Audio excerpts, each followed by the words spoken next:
So the first interaction between Sebastian and Felix, that was a lot of fun to kind of realize this is the beginning of something that's going to last the rest of the movie. It's like this big focal point of the movie, and it just starts with Sebastian being like, "Who's this kid?"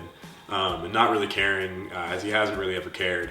But then Felix gives him this whole spiel about, I'm doing this. I need to get into college. I'm going to help you through this. So can you help me to help you?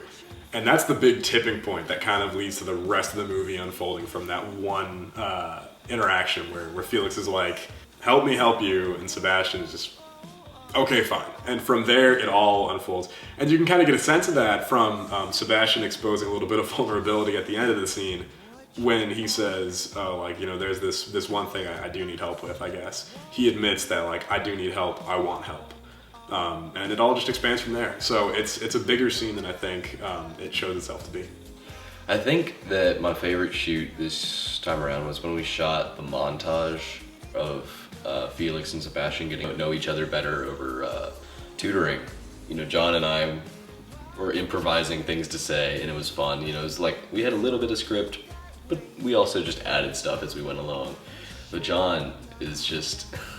He and I have known each other since kindergarten, and so that scene, my dad likes to say that the scene where it's a bit of a montage of John and I getting to know each other in the movie, he says that, it was a person who's never met John or Max would say, wow, those two are really, really good at just making up shit to banter about, But that's what we do every day. We had a free block together this year, and that was basically our conversations every day, down to the most obscure things. Those are things that we had said to each other before. Maybe not the, is it racist that white people go first in chess line, but I said that and John was like, yeah, Max, shut up. We had to change clothes in the library. That was kind of awkward. Hiding behind a pillar, just switching shirts real quick and then popping back in. I was putting on Luca's clothes, I was putting on John's clothes. Everybody was switching shirts and stuff like that. You'd bring 4 different shirts to the shot and just switch them out, just to give the sense of time progressing and everything. We were basically trying to make it look like there was 10 tutoring sessions in there. That's how all those montages went. Just those little costume changes are so important. The costumes, even though you're not focused on them, for the viewer subconsciously, it plays a big part in understanding, oh, time is passing, or oh, this is what season it is. And so you can play around a lot with that and make a significant difference in the movie without them ever really noticing.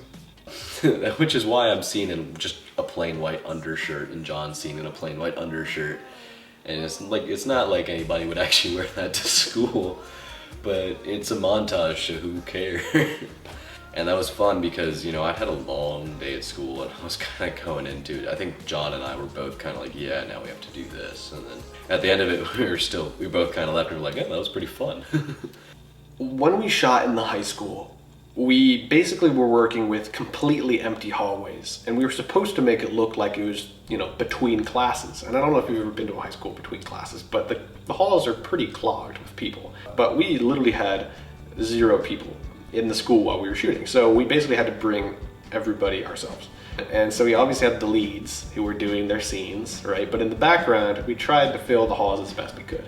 And that meant basically calling up a bunch of different people that we knew. Some people were already at the school that we just kind of convinced to help us out. People would be standing around in different corners and different hallways, and it was really a struggle because every shot or every angle I'd try to change people's looks. For instance, one extra had a hoodie on and then the other extra had a hat. And between shots, I'd ask them to swap, and then to swap backpacks, and then to walk at different angles or different speeds, or stand in one place, or talk to this person to try to mix it up and make the scenes seem a bit more full and less dead, because that's really what the school felt like after hours.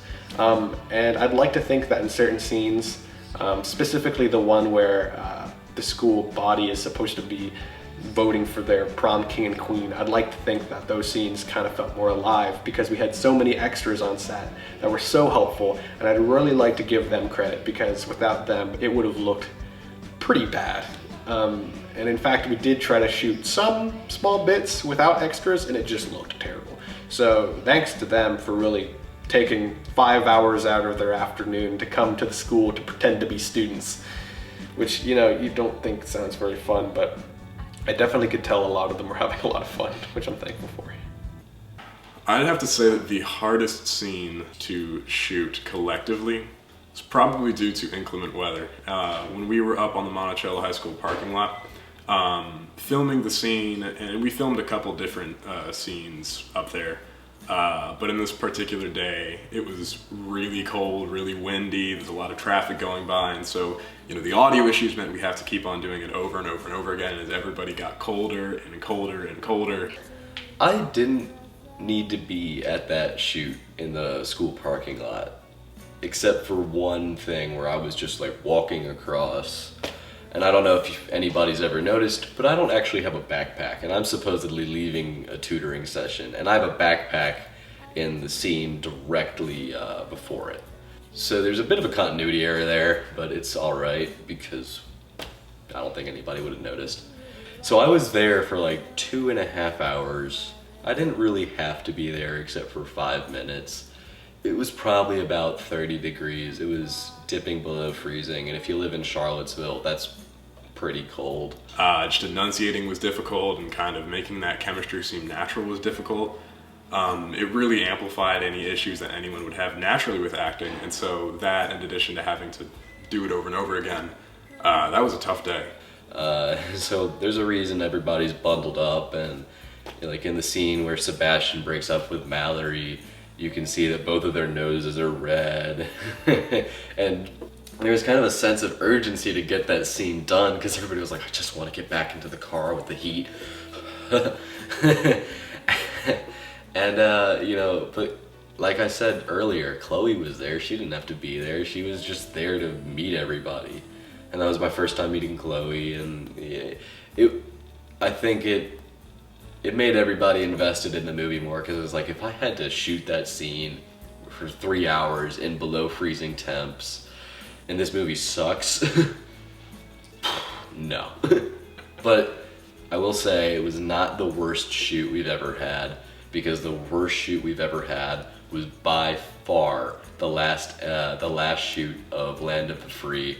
Everybody was sick of the movie. It was 90 degrees. We were out in fatigues on a public bridge with guns that looked a little too realistic.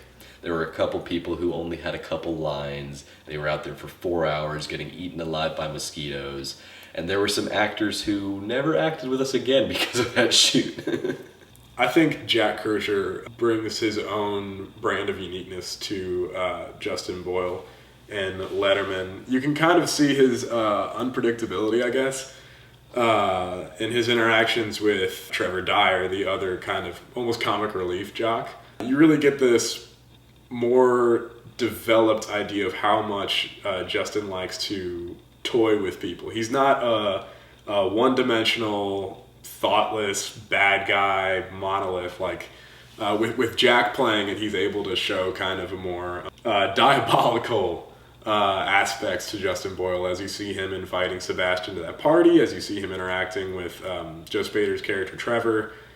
He really likes to mess with people and get in their heads, and so he's a more intellectual character than I think many people would have brought to that role.